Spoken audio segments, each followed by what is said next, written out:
negara, jadi aspirasi bangsa ini menjadi negara adil makmur. Oke, sistem pemerintahan mana yang lebih efektif untuk mengantar sebuah negara ke adil makmur. Nah, itu yang saya lihat dari pengalaman di sekitar 100 negara, sistem di mana presiden beda orang dari kepala pemerintah dan orang kepala pemerintah itu bertanggung jawab ke parlemen, jauh lebih sering berhasil menjadi adil makmur. Sedangkan di sini bisa tunggu 200 tahun kan. Sebagai sosok yang bisa menggariskan hal besar. Itu kan jelas Bung Karno kan mahirnya di situ. Yang bisa mengerti semua seluk-beluk kebijakan, dampak kepada ekonomi dan lain, itu jelas lebih kuat Bung Hatta kan. Jadi sebetulnya itulah konsep tipenya seperti itu sebetulnya sudah ada sejak lama. Jadi mungkin dari segi itu kepala negara lebih cocok yang seperti itu, kepala pemerintah lebih cocok yang seperti ini.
Waktu itu pernah dia bilang, ya mungkin kita bagusnya ada sistem yang ada kira-kira ada koreksi lah kalau misalnya presidennya pemerintahnya katakanlah nggak benar misalnya kan, wrong direction, kita bisa, kalau ini kan kita harus nunggu 5 tahun dan akibatnya yang terjadi adalah ketika ada tuntutan presiden mundur, maka selalu dianggap makar jadinya. Dan memang dalam banyak hal benar.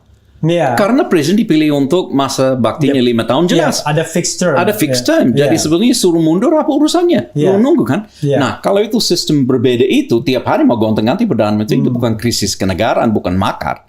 Sedangkan presiden masih aman dalam posisinya. Jadi semacam wasit terhadap apa yang terjadi, pertikaian dan perseteruan di dalam. Nah, menurut Kevin jadi saudara sekalian, Kevin Evans ini sangat mengikuti yang namanya perubahan konstitusi. Secara dia sudah 30 tahun di sini. Jadi waktu tahun 99 dan 2002 dia nongkrong itu kerjanya di Senayan sana, itu sama yang dari Irlandia itu siapa tiap hari nongkrong itu? Ya ada beberapa. Ada yang tinggi itu Pak. Besar itu yang seperti orang Palestina itu, seperti duta besar Palestina Ribi Awad. Betul agak mirip betul. Nah, itu tiap hari itu nongkrong. Cuma bedanya kalau yang lainnya itu bahasa Inggrisnya nggak lancar. Ya beliau lancar betul. Jadi dia fully understood lah kira-kira gitu. Apa yang menyebabkan anggota-anggota DPR yang juga badan pekerja MPR itu tiba-tiba ngasih kesepakatan. Udah, pokoknya ada 5 kesepakatan. 1, mempertahankan sistem presidensial. Itu kan salah satu kesepakatannya. Ya 2, 3, 4 mungkin belum relevan untuk diskusi ini. Itu apa? Sebetulnya lucu karena kita belum pernah punya sistem presidensial. Dari tahun 45 sampai 2002 Indonesia tidak pernah punya sistem presidensial. Bahkan bukan hanya kuasi. Jadi misalnya dari 59 sampai 2002 itu kan super parlementer. Kalau di sistem parlementer normal Misalnya kalau di Australia, pemerintah memang bertanggung jawab ke dewan. Ya. Pemerintah bisa jatuh dewan bisa jatuhkan pemerintah. Ya. Tapi dalam sistem radikal Indonesia, kepala negara sekaligus kepala pemerintah diangkat sepihak oleh parlemen dan bisa diberhentikan oleh parlemen. Ya, dan itu sudah terjadi. Dan itu sudah terjadi 4 kali kan. Jadi Bung Karno diturunkan oleh MPRS. Ya. Pak Harto disuruh mundur sebelum bisa dipecat. Pak Habibie ditolak. Pak Abdurrahman Wahid dipecat. Kan? Jadi semua sebetulnya it was radical parliamentary system. Karena tidak ada sistem parlementer di mana seperti ini. Sekarang sangat berbeda. Sekarang murni presidential. Maksudnya sebelumnya yang MPR itu ya tidak ada yang kayak seperti ini ya. Oh ya, memang itu kan sistem yang super sangat langka di mana kepala negara, kepala pemerintah dipilih dan dipecat sekaligus oleh parlemen, tapi parlemen tidak bisa diberhentikan. Itu kan sangat ketimpang sebetulnya. Jadi sangat agak nyentrik sistem itu. Justru pertanyaan saya makin relevan. Tiba-tiba ada Ilham mengatakan sistem pemerintahan presidensial, mempertahankan sistem pemerintahan presidensial. Padahal nggak pernah ada. Emang saya dulu ketahui mau pertahankan sesuatu yang nggak pernah ada. Apa artinya? Nah, tapi kita harus paham. Ada 2 tokoh negara yang namanya presiden yang sangat berkuasa. Jadi problemnya punya presiden belum tentu berarti itu sistem presidensial. India punya presiden tapi dia sistem parlementer. Italia punya presiden, dia parlementer. Jerman punya presiden, dia parlementer. Israel punya presiden tapi dia parlementer. Jadi sebetulnya kehadiran seorang presiden tidak berarti sistem presidensial.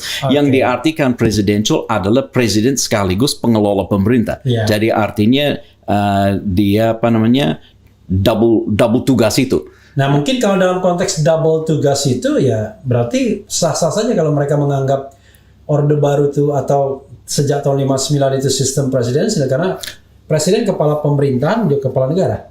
Walaupun proses pemilihan dan pertanggungjawabannya sangat kuat karena orang tidak melihat garis tanggung jawab presiden. Mereka hanya lihat sosok presiden, namanya presiden dan presiden itu kuat. Itu pasti sistem presidensial. Tapi tidak melihat bahwa sebetulnya mereka bertanggung jawab ke parlemen dan bisa dipertanggungjawabkan dan diganti oleh parlemen. Mereka tidak bertanggung jawab ke rakyat.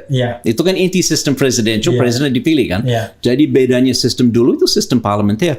MPR mau disebut apa? Actually itu sistem parlemen. Bentuk perwujudan bentuk parlementer. Dia bukan electoral college seperti di Amerika Serikat. Dia kan bisa memperbaiki konstitusi sepihak. Dia mengangkat presiden sepihak. Dia berhentikan presiden sepihak. Itu kan fungsi dari sebuah legislatif dalam sebuah negara parlementer.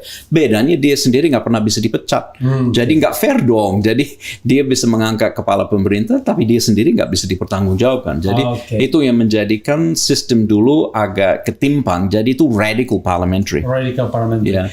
Tapi yang jadi persoalan adalah kita kan sudah mempraktekkan sistem pemerintahan presidensial ini, katakanlah yang agak ada purifikasinya purified itu sejak 2004. Sejak dipilih pertama. Sejak pilih pertama SBY kan. Kemudian sekarang Presiden Jokowi. Apa evaluasi? Artinya gini.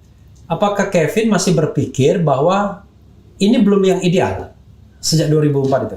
Saya nggak pernah saya tidak pernah menggunakan istilah ideal. Saya cuma bilang optimal.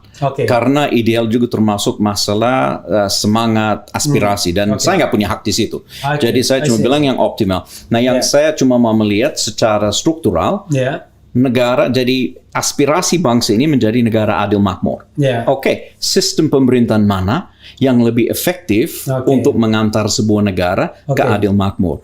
Nah, itu yang saya lihat dari pengalaman di sekitar 100 negara, sistem di mana presiden beda orang dari kepala pemerintah dan orang kepala pemerintah itu bertanggung jawab ke parlemen, jauh lebih sering berhasil menjadi adil makmur. Sedangkan di sini bisa tunggu 200 tahun kan.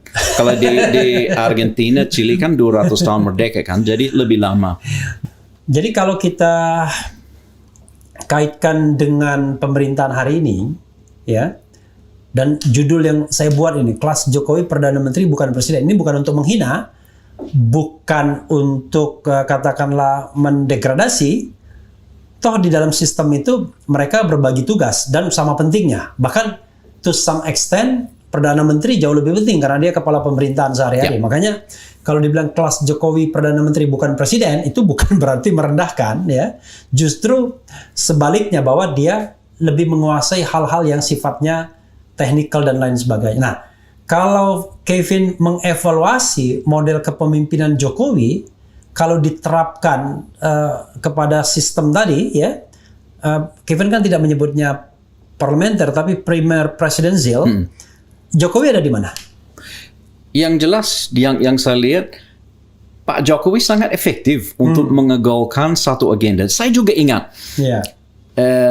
Pak Harto dulu mau bikin MRT di Jakarta. Dan sekian gubernur setelah itu mau bikin MRT. Siapa yang akhirnya mengegolkannya? Nah, Pak Harto kurang apa kekuasaannya? Tapi gagal. Jadi dalam hal ini, untuk mengelola roda administrasi itu kan luar biasa. Dengan banyak hal yang lain selain MRT saja. Tapi banyak program. Jadi buat saya itu kan aspek pengelolaan roda pemerintahan dengan efektif. Nah, masalah tinggi ngomong demokrasi dan lain-lain, saya nggak banyak dengar presiden bicarakan hal-hal seperti itu secara substantif. Tapi untuk mengurus masalah roda kebijakan pemerintahan, nah, saya rasa itu kan sudah jelas kelihatan bahwa suka nggak suka proyek ABCD itu kan urusan berikutnya. Tapi mampu untuk bilang saya mau begini, ya itu mulai terwujud. Itu sesuatu yang dan menggerakkan kekuatan politik yang diperlukan untuk mengalihkannya. Itu kan bagian mungkin dari kalau tugasnya. misalnya kita bicara tipologi ya, kan kita ada dua presiden yang dipilih di dalam pemilu kan, yaitu SBY dan Jokowi. Bisa nggak saya katakan SBY lebih cocok jadi presiden, Jokowi lebih cocok jadi perdana menteri? Ya, betul. Jadi saya rasa kalau kita lihat dari awal, jadi peneliti tentang Indonesia dulu, dia bilang ada dua tipe pemimpin Indonesia. Ada solidarity maker dan ada administrator. Nah, dari kebetulan kita punya Bung Karno dan Bung Hatta. Nah, sebagai sosok yang bisa menggariskan hal besar, itu kan jelas Bung Karno kan makinnya di situ. Bung Hatta yang bisa mengerti semua seluk-beluk kebijakan, dampak kepada ekonomi dan lain, itu jelas lebih kuat Bung Hatta kan. Jadi sebetulnya itulah konsep tipenya seperti itu sebetulnya sudah ada sejak lama. Jadi mungkin dari segi itu, kepala negara lebih cocok yang seperti itu, kepala pemerintah lebih cocok yang seperti ini.